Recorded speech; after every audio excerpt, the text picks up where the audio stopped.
Bueno, y aquí en las islas, ayer Coalición Canaria y PP registraban la petición para crear una comisión de investigación sobre la compra de material sanitario durante la pandemia. Vox se ha sumado.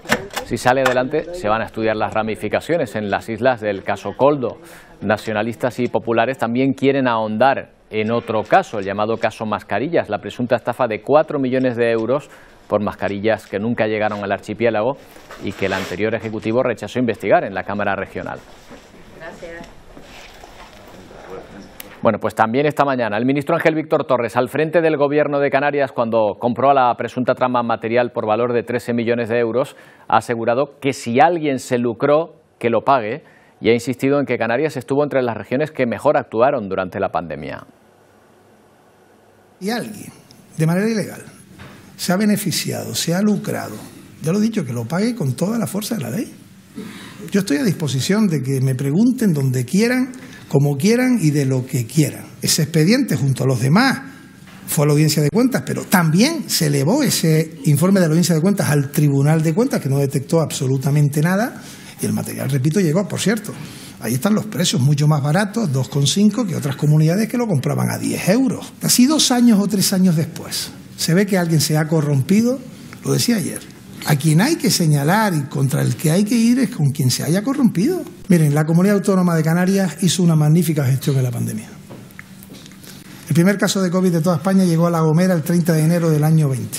Políticamente, la mejor gestión que pudimos hacer. Errores seguros. Y el que se haya beneficiado ilegalmente, repito, será una decepción absoluta y que caiga todo el peso de la ley. Bueno, lo cierto es que quizá esa etapa de la pandemia fue un mal momento para la transparencia en la contratación. Vamos a ver hasta qué punto. Eva Belmonte es periodista y directora de la Fundación Sibio, que vigila los poderes públicos para lograr la mayor transparencia en las instituciones. ¿Qué tal, Eva? Buenos días. Buenos días. Bueno, ustedes han recogido y analizado más de 16.000 contratos ejecutados y publicados mediante el procedimiento de emergencia, precisamente en 2020. Dígame, Eva, todos estos casos que estamos sabiendo ahora de la presunta trama de Koldo García, las ventas por 23 millones de euros de otro grupo de empresarios que se lleva a cabo aquí en Canarias, también en manos de los jueces, ¿cree que este ha sido un comportamiento extendido en aquellos momentos de escasez, estas compras sin transparencia? Bueno, sin transparencia seguro, pero es que la contratación de emergencia te permite que en realidad tú contrates algo. De hecho, se podía incluso contratar algo y pagarlo por adelantado. O sea, cosas que en contratación pública normal no se permiten. O sea, sí hubo procedimientos, era un procedimiento de emergencia porque hacía falta y tiene lógica y en este caso tiene sentido, pero es verdad que abre la puerta a que haya casos como este. El problema es el control a posteriori. O sea, estamos viendo casos ahora un montón de tiempo después. De esos contratos, de los contratos de emergencia de 2020, se ha publicado muy poco. A veces a quién le das un texto genérico de suministro sanitario.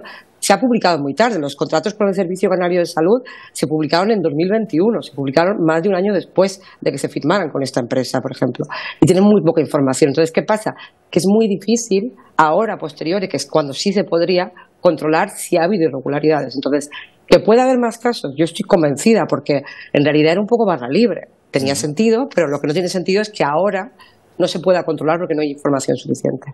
Claro, se justifica efectivamente, o parece comprensible que haya falta de control en los contratos por la escasez de material en aquel momento, pero ahora en este momento no se podría hacer una auditoría, no sé, con todos los documentos de aquellas compras, con lo que se entregó y lo que no, porque me imagino que eso estará documentado.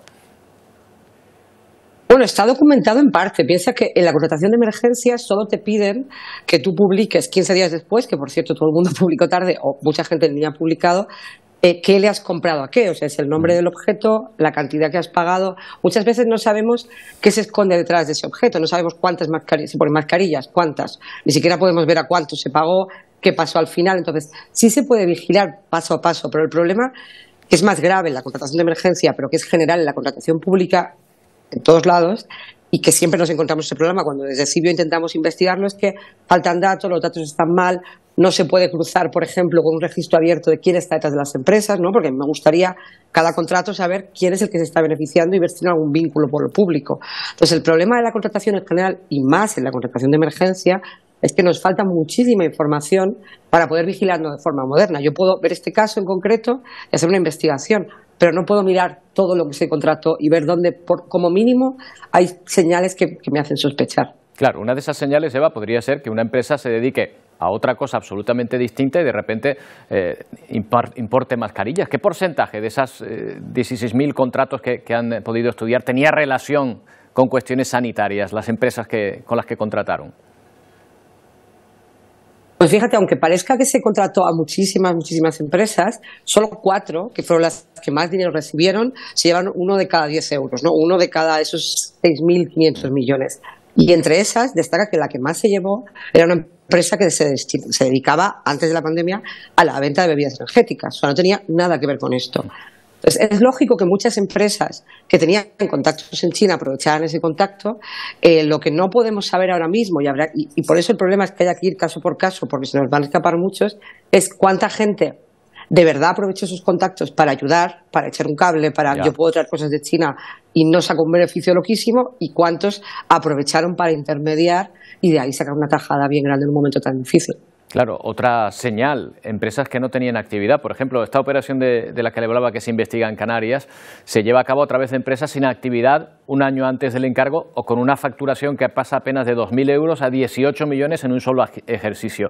¿Esto no es también una señal extraña de contratación? Sí. Es lo que llamamos un poco banderas rojas, que son como señales que tiene un contrato que nos pueden decir, bueno, no te digo que sea ilegal, pero échale un ojo porque huele mal, por hablar a lo bruto. Y esto pasa mucho, pero el problema es que yo, por ejemplo, yo puedo mirar todos los contratos de emergencia, la información, la escasa información que se publica, pero no puedo mirar información sobre esas empresas en una base de datos abierta. O sea, tanto el registro mercantil como el nuevo registro de beneficiarios últimos, que nos tiene que decir quién se beneficia al final de todo esto, es cerrado. Entonces yo no puedo. Sería tan efectivo poder cruzar las dos cosas, ¿no? Decir, bueno, están estos contratos que se lo han dado a esta gente, vamos a ver qué banderas rojas hay, qué alertas hay en las empresas, qué alertas hay en los contratos, porque nos pasa cuando hay un fraccionamiento, cuando el contrato se ha dado por una cantidad que se sale totalmente de los baremos. Entonces, todo eso nos puede hacer llamar la atención para, de forma un poco más moderna, que como se hace ahora, que es un poco ir revisando papel por papel de cada caso, por lo menos filtrar y tener una lista de contratos que habría que vigilar ahora mismo y mirar a ver qué ha pasado.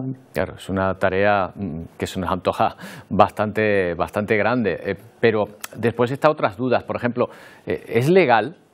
¿Cuándo es legal y cuándo es ilegal cobrar comisiones? ¿O solo es ilegal cuando no se declaran? Bueno, las comisiones no son ilegales si tú eres un intermediario que trabaja en lo privado y has llegado a ese acuerdo con la empresa que vende y has cobrado esa comisión. Más allá de que pueda ser, determinadas comisiones puedan parecer más o menos feas a ojos del ciudadano que está pasando la pandemia y dice, o sea, este señor aprovecha ese momento tan malo para lucrarse, ¿no? Pero a priori, cobrar una comisión no es ilegal. Es ilegal cobrar una comisión si tú eres un cargo público o tienes alguna relación con un cargo público. Entonces sí es ilegal cobrar esa comisión. O sea, en este caso era ilegal porque era personal eventual contratado por el ministerio que había contratado sus contratos. Entonces, en ese caso sí es ilegal. Pero una persona que trabaja en esto, un intermediario, nos puede parecer más o menos ético, pero en todo caso es legal. Claro. Una última cuestión, Eva. ¿Ha llevado a cabo Cibio alguna denuncia basándose en sus investigaciones? Bueno, en otros ámbitos sí. Lo que nosotros hacemos normalmente es, una vez hemos creado esa base de datos en la que denunciamos, por ejemplo, que se usó la emergencia para contratar la concesión de una televisión pública, la piscina de un pueblo, pistolas Taser. O sea, se usó la emergencia como excusa en plena pandemia para un montón de cosas que tenían que haber contratado por los cauces normales y habituales. Entonces, toda esa información, todos estos datos, lo que nosotros hacemos es, una vez publicados, les pasamos esa base de datos que ha costado meses de limpieza, porque otro problema de los datos de contratación es que están muy sucios, no están hechos para que se vigilen, están hechos para cumplir el trámite que es obligado a publicar y ya. Entonces, toda esa base de datos la hemos pasado a todos los organismos anticorrupción, autonómicos, estatales, para que los vigilen, y somos muy conscientes de que muchos de ellos lo han utilizado para encontrar posibles señales de alarma. Bueno, pues Eva Belmonte, me parece una labor hercúlea la que están haciendo, muy difícil, también es verdad, pero bueno, magnífica en este caso, si se consigue sacar a la luz todos estos contratos de lo que tanto se está hablando ahora.